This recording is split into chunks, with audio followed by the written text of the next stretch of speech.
சுசீந்திரம் தானுமாலயன் கோவில் தமிழகத்தின் மிகவும் புகழ்பெற்ற மற்றும் வரலாற்று சிறப்புமிக்க ஆலயங்களில் ஒன்றாகும். கன்னியாகுமரி மாவட்டத்தில் உள்ள இந்த கோவில் சிவன், விஷ்ணு, பிரம்மா ஆகிய மும்மூர்த்திகளும் ஒரே லிங்க வடிவில் அருள் பாலிக்கும் அரிய தலம். ஸ்தானு என்பது சிவனை, மால் என்பது விஷ்ணுவை, அயன் என்பது பிரம்மாவை குறிக்கும்.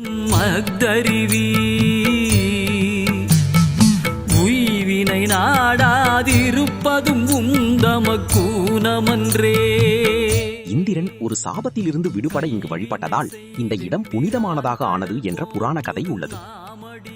இந்த கோவிலுடன் தொடர்புடைய முக்கிய புராணம் அத்திரி முனிவர் மற்றும் அவரது மனைவி அனுசுயா பற்றியது.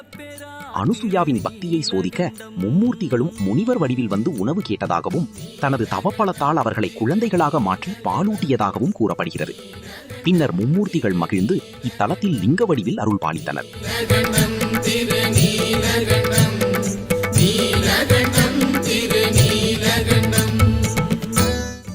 இந்த ஆலயத்தின் ஆரம்ப கட்டங்கள் சங்க காலத்தை சேர்ந்ததாக கருதப்படுகின்றன. பின்னர் சோழர், பாண்டியர், சேரர் மற்றும் திருவிதாங்கூர் மன்னர்களால் பல விரிவாக்கங்கள் செய்யப்பட்டன. என்று இரு பொழுதும் பூவினை கொய்து மலரடி போற்றுதும் நாமடியோ.